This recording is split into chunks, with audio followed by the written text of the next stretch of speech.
gentlemen, joining me now is a representative in the Texas State House who is currently running for the United States Senate. Please welcome to The Late Show YouTube page, Representative James Talarico.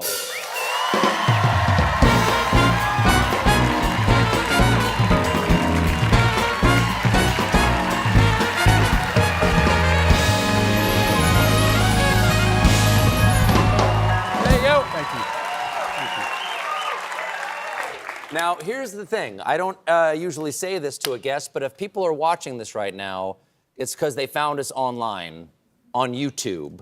I did an act of the show that's on tonight explaining why. It's not the first time you've caused some drama. FCC opening probe into The View after appearance by Talarico. Do you mean to cause trouble? I think that Donald Trump is worried that we're about to flip Texas.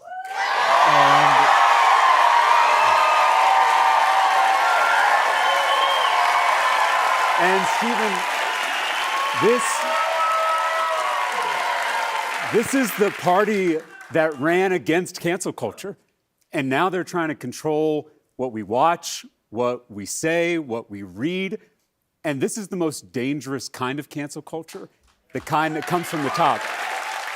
They went after The View because I went on there. They went after Jimmy Kimmel for telling a joke they didn't like. They went after you for telling the truth about Paramount's bribe to Donald Trump. Corporate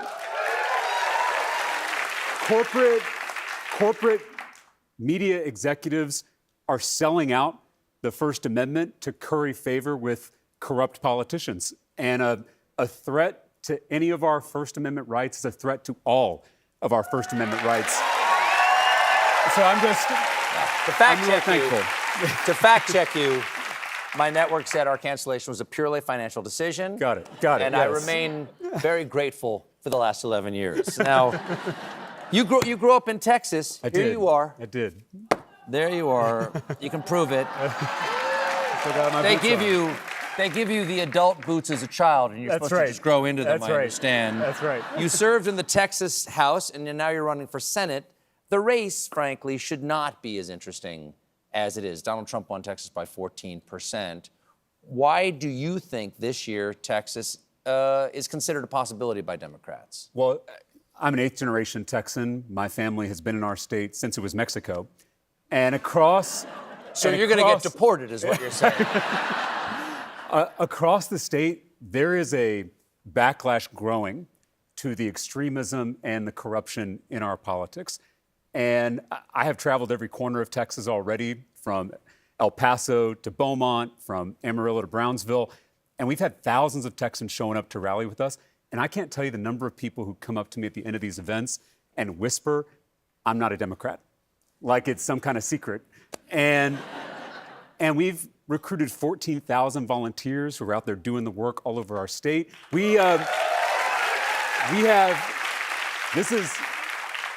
This is one of the most exciting parts. We have shattered grassroots fundraising records, all without taking a dime from corporate PACs. And so this is really it's a people-powered movement to take back our state and take back our country.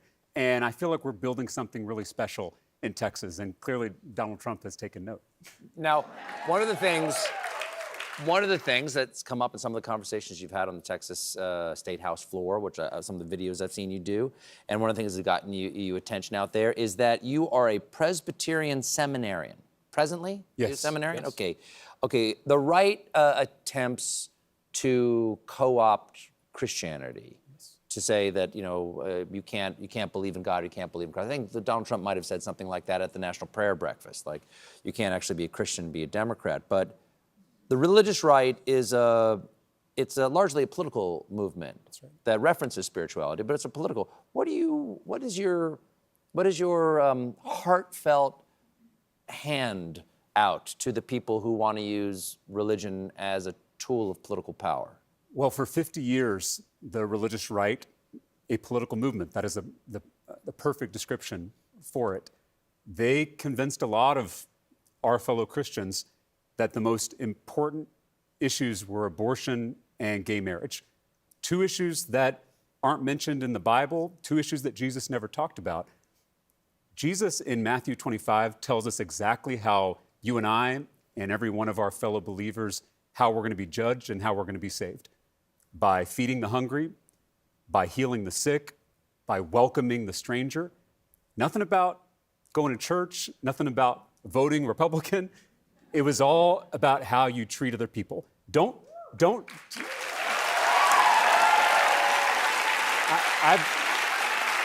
I've said before, don't tell me what you believe, show me how you treat other people, and I'll tell you what you believe. And I think in our faith, we've got to get back to those fundamentals. My granddad was a Baptist preacher in South Texas, and when I was little, he told me that Christianity is a simple religion. Not an easy religion, he would always clarify, but a simple religion because Jesus gave us 2 commandments, love God and love neighbor. And there was no exception to that second commandment. Love thy neighbor regardless of race or gender or sexual orientation or immigration status or religious affiliation. And it's why I have fought so hard for the separation of church and state in the state capitol in Texas, because... Well, I want to ask you about that. Yeah, please. Because you did, as a state rep, you fought against a bill requiring the 10 Commandments to be displayed in schools. That's right. Why, even on that level, do you think it's important to keep the separation, not just for the state, but for the church? Well, because we are called to love all of our neighbors, including our Muslim, Jewish, Buddhist, Hindu, Sikh, agnostic, atheist neighbors. And forcing our religion down their throats is not love. And it's why I have fought. It's why I fought so hard for that sacred separation in our First Amendment. Because my granddad, he raised me to believe that that boundary between church and state doesn't just benefit the state or our democracy, although it certainly does, but it also benefits the church. Because when the church gets too cozy with political power, it loses its prophetic voice, its ability to speak truth to power, its ability to imagine a completely different world. And so this separation between church and state is something we have to safeguard. It's something we have to fight for. And I think we need someone in the U.S. Senate who is going to confront Christian nationalism and say and tell the truth, which is that there is nothing Christian about Christian nationalism. It is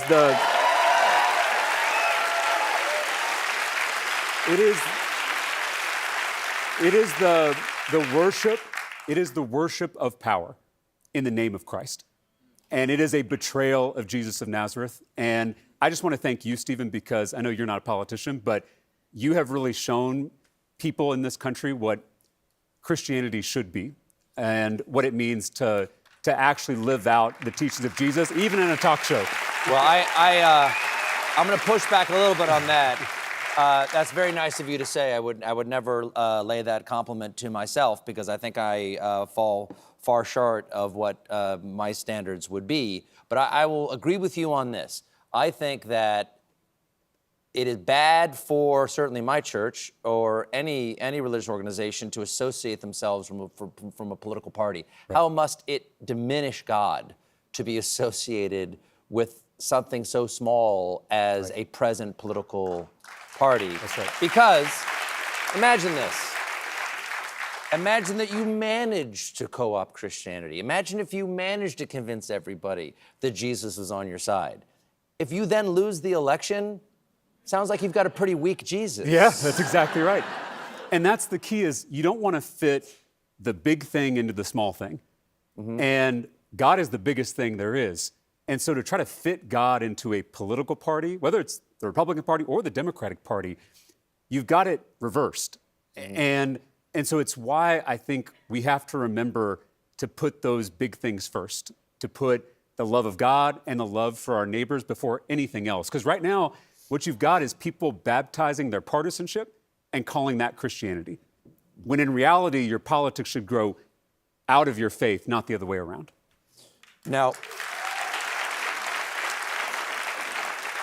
there's been some attention on your race in recent weeks after a TikToker that you met in person says that you privately said to them, and I want to get this quote, and they attribute to you, right, This person says, you said, I signed up originally to run against a mediocre black man, not a formidable and intelligent black woman. Supposedly in reference to Colin Allred being the black man, and you've denied this. Yes. Okay. You denied that you ever said that. That's correct. Okay. Allred continues to talk about it, even though he's no longer running for the Senate, correct? Right.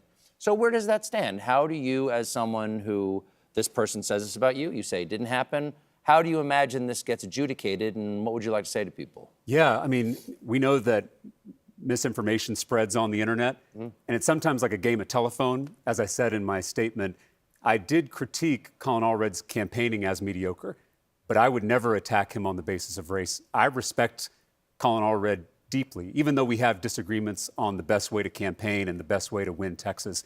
My job in this moment is to try to lower the temperature, is to try to remind us that we are all on the same team, trying to change the politics of our state and change the politics of our country, because we are seeing the consequences of losing elections as we speak. And we have a moral imperative to win in November in Texas and to win across this country, because that's how we're going to get things back on track. And so I know things get tense in a primary. I know stuff flies around on the internet. I understand that. But I'm trying to get us all to keep our eyes on the prize, which is remembering we're on the same team and getting out there, doing the organizing work so that we can win in November. Have you spoken to Colin already? I have. I call them after all this stuff came out and everything started to blow up, just to reiterate what I said in my statement, that I do respect him. And how did that conversation go? I don't want to reveal anything in a private conversation, but I hope that he and I walked away with a better understanding of each other. Now, you're serving in Texas House of Representatives. You've had your fair share of strange days. I understand you had to weigh in on legislation about, and I hope I'm reading this correctly, furries. I did. Now, I know what furries are, and is that the same furries that I do not use my work computer to search for? That's right. Yeah, when I ran for public office, I never thought I'd be talking about furries in this job. But my Republican colleagues in the state legislature, they were promoting an internet hoax that Texas public school students were identifying as cats. Yes. And I heard this story. Yes, I read the story. And that the schools were providing litter boxes to those students. I know. My understanding is it's not just Texas, it's everywhere in the United States. It's an epidemic. What I hear. Biden signed a law that had to happen. Yes, forcing litter boxes in every classroom. Yes. Anyway, they decided to write a bill to combat this completely made-up problem, and it fell to me as a member of the Public Education Committee to question the author of that bill. And so I just asked him a pretty simple question. Has there been a single documented case of a school providing a litter box to students? And he couldn't name one. And this video went everywhere. You can look it up online. So the law was working. Yeah, that's right. That's right. That's exactly right. He actually kind of said something similar to that. Yeah. His response was that this law is to prevent that from ever happening. Oh, I understand. Which I guess that's true. But anyway, there is a point to this craziness. They want us talking about furries and bathrooms, so we don't realize that they are picking our pockets, that they are closing our schools, they are gutting our health care, and they are raising taxes on all of us while they cut taxes for their billionaire donors. The culture wars are a smokescreen, because the real fight in this country is not left versus right, it's top versus bottom. Thank you, sir. Thanks so much for being here. Thanks for being the first guest to ever appear only on YouTube. I'm honored. I'm honored. Thank you. Representative James Talarico, everybody.